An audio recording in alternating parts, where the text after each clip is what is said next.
জানো তো এই লক্ষ্মীর ভাঁড়টি কিন্তু কেনা হয়েছিল আজ থেকে প্রায় 1-1.5 বছর আগে। আমার যদিও এক্স্যাক্ট মনে নেই, তবে 1-1.5 বছরই হবে। তো তবে থেকে এই ঘরটিতে কিন্তু টাকা জমাচ্ছিল অজয়। আমারও একটি মাটির ভাঁড় ছিল যেটার মধ্যে আমি টাকা ফেলতাম, তবে আমি খুব সামান্য কিছু টাকাই জমাতে পেরেছিলাম, কারণ আমি এতটা পরিমাণে এক্সাইটেড থাকতাম যে কত টাকা জমলো দেখার জন্য। সেটা ভর্তি না হওয়ার আগে সেটা থেকে টাকা বের করে নিতাম। তবে এই ঘরটিতে কিন্তু ধৈর্য ধরে আমার বর অনেক দিন থেকে টাকা ফেলছিল। তো আমাদের একটা ভীষণ আগ্রহও ছিল যে এই ঘরটি পুরো ভর্তি হলে কত টাকা হবে দেখব। তবে পুরো ভর্তি হয়নি, ওই 1-1.5 ইঞ্চি মতো গ্যাপ ছিল। তো ভাবলাম চলো ঘরটা ভাঙাই যাক। আর খুব তাড়াতাড়ি আমরা একটা জিনিস কেনার কথা পরিকল্পনা করছিলাম।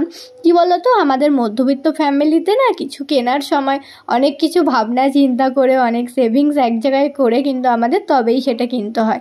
তো যেহেতু এত বড় সেভিংস আমাদের কাছে ছিলই, তো সেটাকে ভেঙে আমরা চেক করছিলাম যে তার মধ্যে কত টাকা আছে। তো এই ঘরটির মধ্যে বেশিরভাগ 10 টাকা 5 টাকার কয়েনই ছিল।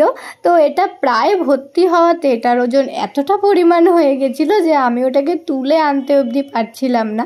তো ভীষণ আনন্দ হচ্ছিল, মানে একটা নস্টালজিয়া কাজ করছিল, সেই ছোটোবেলার কথা মনে পড়ে যাচ্ছিল। ছোটোবেলায় যখন মাটির ভাঁড়ে টাকা জমাতাম, ভেঙে টাকা গোছাতে কি আনন্দটাই না হতো। এইবারও কিন্তু ছোটবেলার মতন টাকা গোছাতে বসে পড়েছিলাম। আর এত খুচরো পয়সা একসাথে দেখে কিন্তু ভীষণ ভালো লাগছিল। তো তোমরাই দেখো কত খুচরো পয়সা এখানে জড়ো হয়েছে। তো এগুলোকে তো এবার গোছাবো। তবে তোমাদেরকে বলছিলাম না একটা জিনিস কিনবো, তো চলো সেটাই বলি। তো অনেক দিন থেকে আমরা ভাবছিলাম যে একটা জিনিস আমরা কিনবো। তো এখনই সেটা বলবো না, যখন ওই ভিডিওটা শেয়ার করব কেনার ভিডিওটা, তখন তোমাদেরকে অবশ্যই বলবো যে কি কিনলাম, কত টাকা পড়লো, কি বৃত্তান্ত সব কিছু। তবে বিগত 2 বছর থেকে ভাবনাই ছিল যে কিনবো, তবে কেনা হয়ে উঠছিল না। তো এই বছর কিন্তু আমরা একদম ঠিক করে নিয়েছিলাম যে এইবার কিনবই। তবে ঘরটি সেই কারণে জমানো হচ্ছিল না, ঘরটি শুধুমাত্র শখের জন্য জমানো হচ্ছিল। কারণ অনেক টাকাই তো অনেকভাবে খরচা হয়ে যায়। কিছু কিছু টাকা রেখে যদি একটা বড় অ্যামাউন্ট পাওয়া যায় তাহলে কতই না ভালো হয় বলো তো। ওই যে কথায় আছে না, শূন্য শূন্য জুড়তে জুড়তে কিন্তু একদিন সম্পূর্ণ হয়ে যায়। তো সেটাই ভাবছিলাম, যখন ফেলা হতো 5 টাকা 10 টাকাই কিন্তু ফেলা হতো, এর বেশি কোনো দিনও ফেলা হয়নি। আর অনেক সময় 5 টাকা 10 টাকা হাতে থাকতো, এদিক ওদিক থাকতো, খরচা হয়ে যেত। আর আমি তো 5 টাকা 10 টাকা কোথায় রাখি ম্যাক্সিমাম টাইমে খুঁজেই পাই না। তো ঘরটা কিনে এনেছিলাম সেই কারণে, যখনই হাতে 5 টাকা 10 টাকা থাকবে সেটা ফেলার জন্য। তবে আমার ঘরে তো মাত্র আমি 3,500 টাকা মতনই জমাতে পেরেছিলাম। অজয়ের ঘরটি নিয়ে আমাদের দুজনেরই অনেক আশা ছিল। আমরা দুজনেই ভেবেছিলাম যে এই ঘরটিতে অনেক টাকাই হবে, কারণ এই ঘরটি প্রায় ভর্তি হতে আর একটুই বাকি ছিল। তো সেই মতো এই ঘরটিকে সম্পূর্ণ করার জন্য ও অনেক দিন থেকে অপেক্ষা করছিল। তো এর জন্য এই ঘরটি ভাঙার ভিডিওটা তোমাদের সাথে শেয়ার করলাম, আমার ঘরটি ভাঙার ভিডিওটি আর তোমাদের সাথে শেয়ার করলাম না।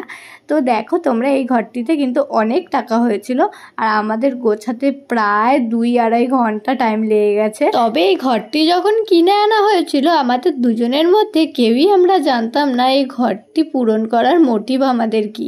মানে টাকাটাই জমাচ্ছিলাম জাস্ট, মানে কিছু চিন্তা ভাবনা করে জমাইনি যে টাকাটা দিয়ে কি করব। তবে ঘরটি যখন ভেঙেছিলাম একটা আশা নিয়ে ভেঙেছিলাম যে এই ঘরের টাকাগুলো দিয়ে কি করব। তো সেই মানে কি করলাম সেটা অবশ্যই তোমাদের সাথে শেয়ার করব।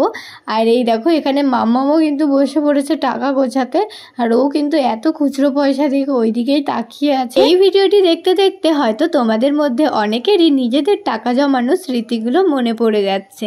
যদি তোমাদের কারো মধ্যে এরকম স্মৃতি কিছু মনে পড়ে অবশ্যই কিন্তু আমাকে কমেন্ট করে জানাতে ভুলো না। জানো তো আমি তোমাদের সকলের কমেন্ট পড়ি, আমার খুব ভালো লাগে।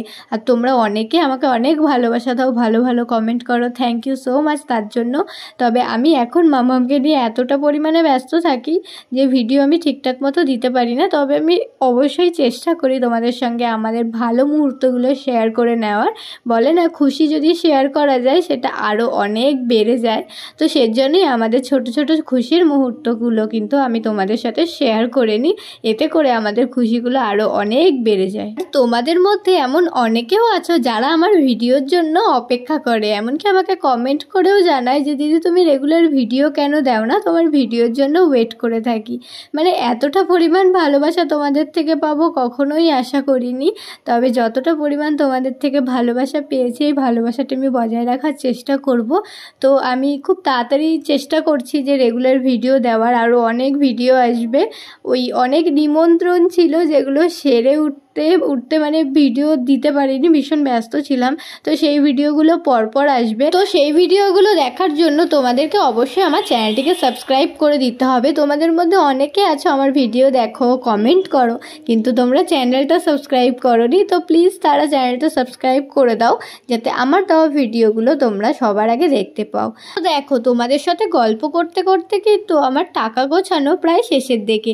যেহেতু আমি আর অজয় দুজন একসাথে গোছাচ্ছি সেই কারণে অনেকটা তাড়াতাড়ি হয়ে গেল। যদি অজয় একা বা আমি একা গোছাতাম তাহলে হয়তো আরও অনেক সময় লেগে যেত। তো যখন ঘরটি আমরা ভাঙতে চলেছিলাম তখনই আমাদের একটা আন্দাজে ছিল যে মোটামুটি 1010 টাকা কিন্তু এটার মধ্যে জমানো হয়ে গেছে। তো সেই আন্দাজটা নিয়েই আমরা এগোচ্ছিলাম। তবে আমাদের আন্দাজ পার করে সেটা আরও বড় অ্যামাউন্ট হয়ে গেছে। মানে প্রায় 16,000 টাকার কাছাকাছি এই ঘরটিতে জমে গেছিলো, যেটা আমি আর অজয়ের আন্দাজের একটু বাইরে ছিল। তবে সত্যি ভীষণ আনন্দ হচ্ছিল। এই টাকাটা দিয়ে আমাদের অনেক বড় একটা হেল্প হলো। মানে যেই জিনিসটা আমরা কিনতে চলেছি সেই জিনিসটা কেনার জন্য এটা ভীষণ বড় একটা হেল্প আমাদের কাছে। তো অনেকটাই টেনশন মুক্ত হওয়া গেল যে এতগুলো টাকা একসাথে পাওয়াতে যে জিনিসটা আমরা কিনতে চলেছি সেটা কেনা তো অনেক ইজি হয়ে গেল। তো অনেকটা টেনশন মুক্ত হয়েই ভিডিওটা তোমাদের সাথে শেয়ার করছি। তো যখন ওই ভিডিওটা শেয়ার করব তখনই তোমরা বুঝতে পারবে যে এই অ্যামাউন্টটা সত্যি আমাদের কিন্তু অনেক হেল্পফুল হয়েছিল। তো এই ভিডিওটার মাধ্যমে তোমাদের সঙ্গে এতটুকুই শেয়ার করলাম।